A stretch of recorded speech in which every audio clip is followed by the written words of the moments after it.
మధుబాల 16 సంవత్సరాల వివాహ జీవితాన్ని పూర్తి చేసుకున్నప్పటికీ, బహుశా ఇంట్లో ఆమెకు ఎదురైన అగౌరవం వల్ల కావచ్చు, ఆమె ప్రతి క్షణం పూర్తిగా ఒంటరిగా అనిపించింది. అత్తగారు ఎగతాళి చేసే ఏ అవకాశాన్ని కూడా వదులుకోలేదు. కుటుంబంలోని ప్రతి సభ్యుడు మధుబాల గురించి చెడుగా మాట్లాడారు మరియు ఆమె చేసే ప్రతి పనిలో తప్పులు వెతకడం తమ బాధ్యతగా భావించారు. క్రమంగా అవమానాన్ని ఎదుర్కొన్న తరువాత కూడా మధుబాల తన బాధ్యతల నుండి వైదొలగలేదు మరియు ప్రతిరోజు ప్రతిదీ మరచిపోతూనే ఉంది మరియు ఎప్పటికప్పుడు అందరి అవసరాలను తీర్చడానికి ఎల్లప్పుడూ సిద్ధంగా ఉంది. ఆమె భర్తకు 7 సంవత్సరాల క్రితం ఉద్యోగం వచ్చినప్పటికీ, ఆమె కొత్త కోడలుగా కుటుంబంలో చేరినప్పుడు ఆమె భర్త జీతం చాలా తక్కువగా ఉండేది. మధుబాలలో ఏ గుణాన్ని చూశారో, మధుబాల పట్ల ఆయనకున్న అపారమైన ప్రేమ కారణంగా ఆయన తన కుమార్తె మధుబాల చేతిని వరుణ్కు ఇచ్చారో ఎవరికి తెలుసు. బహుశా వరుణ్ యొక్క సరళమైన స్వభావం అతనికి నచ్చింది మరియు ఆ వ్యక్తి తన కుమార్తెకు చాలా ప్రేమను ఇస్తాడని అతను అనుకున్నాడు. కొన్నిసార్లు సాధారణ స్వభావం కలిగిన భర్తను పొందడం భార్యకు శాపం లాంటిదని ఊహించలేము. ఈ ముక్కుసూటితనం వరుణ్ను కుటుంబం ముందు మౌనంగా చేసింది మరియు దాని బాధ అతను మధుబాలతో ప్రవర్తించిన విధానంలో కనిపించింది. నిజానికి వరుణ్ జీతం చాలా తక్కువగా ఉండడం వల్ల అతని అత్తామామలు ఇంటి ఖర్చులను కూడా భరించాల్సి వచ్చింది. దీని కారణంగా వారు నియంతృత్వంగా మారారు. కానీ వరుణ్ చదువుకున్నాడు. మధుబాల కూడా చదువుకుంది. కానీ వరుణ్ ఎప్పుడూ తన తల్లిదండ్రులు పదవీ విరమణ చేసినందున వారు ఇప్పుడు కొంత విశ్రాంతి తీసుకోవాలని మరియు మధుబాల పనికి వెళితే ఆమె తల్లి ఇంటి పనులు చేయవలసి వస్తుందని మరియు చిన్న పట్టణాల్లో వారికి అంత జీతం లభించదని అనుకునేవాడు. ఆమె స్వయంగా ఇంటి బాధ్యతలను, అత్తామామలను మరియు పిల్లలను అంకిత భావంతో చూసుకోవడం కొనసాగించింది. దీని కారణంగా ఆమె తన గురించి ఆలోచించలేదు. వరుణ్కి ఇద్దరు సోదరీమణులు ఉన్నారు. మధుబాల పెళ్లి సమయంలో నా కూతురు పెద్ద కుటుంబంలోకి వెళుతున్నది అని అనుకున్నది. కానీ కొన్నిసార్లు ఒక వ్యక్తి ఏదో అనుకుంటాడు మరియు దానికి విరుద్ధంగా జరుగుతుంది. ఆమె ఎంతో శ్రద్ధగా పెంచిన తన ముద్దుల కూతురిని వరుణ్కి అప్పగించింది. వరుణ్ మిగతా ఇద్దరు సోదరులు కూడా సెలవుల్లో తరచుగా వచ్చేవారు. మధుబాల వదిన శరణ్య మరియు కావ్య ఎప్పుడు వచ్చినా ఆమె అత్తగారితో ముద్దుల మాటలతో ముంచెత్తేవారు. మరియు అత్తగారు కూడా తన ఇద్దరు కోడళ్ళ మధురమైన మాటలలో మునిగిపోయేవారు. ఆమె మనస్సులో ఎక్కడో లోతుగా నా కోడళ్ళు ఇద్దరూ నాపై ప్రేమను కురిపిస్తున్నారనే గర్వం ఉంది. కానీ వారి మధురమైన మాటల వెనుక తన అత్తగారి నగలు మరియు డబ్బును లాక్కోవడానికి ఒక ఉపాయం ఉందని ఆమెకు అర్థం కాలేదు. మరియు ప్రతిసారీ ఆమె అత్తగారి నుండి ఏదో ఒకటి తీసుకునేది.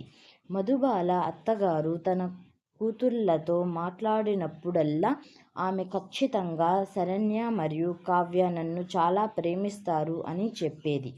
ఇప్పుడు క్రమంగా మధుబాల ఈ విషయాలన్నింటినీ విస్మరించడం నేర్చుకుంది. 7 సంవత్సరాలు ఇలాగే గడిచాయి. ఒకరోజు వారు ఎదురు చూస్తున్న క్షణం రానే వచ్చింది. వరుణ్ తన సొంత నగరంలో మంచి స్థానాన్ని సంపాదించుకున్నాడు మరియు మధుబాల అన్నీ మర్చిపోయి తన కుటుంబంపై దృష్టి పెట్టింది. కానీ ఆమెతో వ్యవహరించిన విధానాన్ని ఎవరూ మార్చలేకపోయారు. బహుశా అందరూ దానికి అలవాటు పడి ఉండవచ్చు. నేటికీ ఆమె అత్తామామలు తమ స్వభావాన్ని మార్చుకోలేకపోయారు మరియు వారి దినచర్య మధుబాలలో తప్పులు కనుగొనడం మరియు ఆమెను ఎగతాళి చేయడం చుట్టూ తిరుగుతుంది. వరుణ్ కూడా ఇది సరైనది కాదని భావించాడు మరియు అతను వివరించడానికి ప్రయత్నించాడు. కానీ వృద్ధ తల్లిదండ్రులను ఒప్పించడం అంత సులభం కాదు. వరుణ్ కూడా చాలా పెద్దవాడు కాబట్టి నేను తెలివిగా ప్రవర్తించాలని అనుకున్నాడు. ఇప్పుడు 14 గడిచిపోయాయి. దాదాపు వారం రోజులుగా మధుబాల తన అత్తగారి దగ్గు మరియు శ్వాస తీసుకోవడంలో ఇబ్బంది తీవ్రమవుతుందని గమనించింది. తన తల్లికి మంచి వైద్యుడిని చూపించమని ఆమె వరుణ్తో చెప్పింది. వరుణ్ ఆమెను డాక్టర్ వద్దకు తీసుకువెళ్ళాడు మరియు మధుబాల ఆమెకు సమయానికి మందులు, పసుపు పాలు మరియు వేడి టీ అందించింది. ఆమె తన అత్తగారికి బామ్ కూడా రాసి ఆమెకు ఎటువంటి సమస్యలు లేవని నిర్ధారించుకుంది. అయినప్పటికీ ఏదో కారణంగా ఆమె కోలుకోవడం లేదు. ఒక రాత్రి ఆమె శ్వాస అకస్మాత్తుగా చాలా వేగంగా మారింది మరియు ఆమె గుండె వేగంగా కొట్టుకోవడం ప్రారంభించింది. వరుణ్ మరియు మధుబాల కూడా ఆమె వద్దకు వచ్చారు. మధుబాల అత్తగారు ఆమె తనను తాను సేవించుకోవడం చూస్తూ ఆమె ముఖం వైపు చూస్తుంది.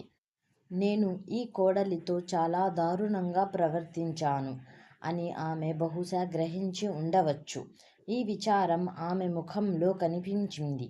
దానిని చూసిన మధుబాల మనమందరం అత్తామామలతో కలిసి సంతోషంగా ఉంటే ఎంత బాగుండేది అని ఆలోచిస్తుంది.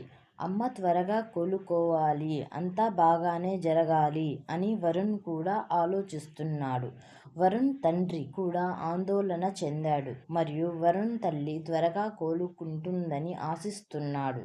ఈ ఆలోచన, ఆందోళన, విచారంతోనే వరుణ్ తల్లి మధుబాలతో, కోడలా, నువ్వు నాకు సేవ చేశావు కానీ ఇప్పుడు నేను బ్రతకలేకపోవచ్చు.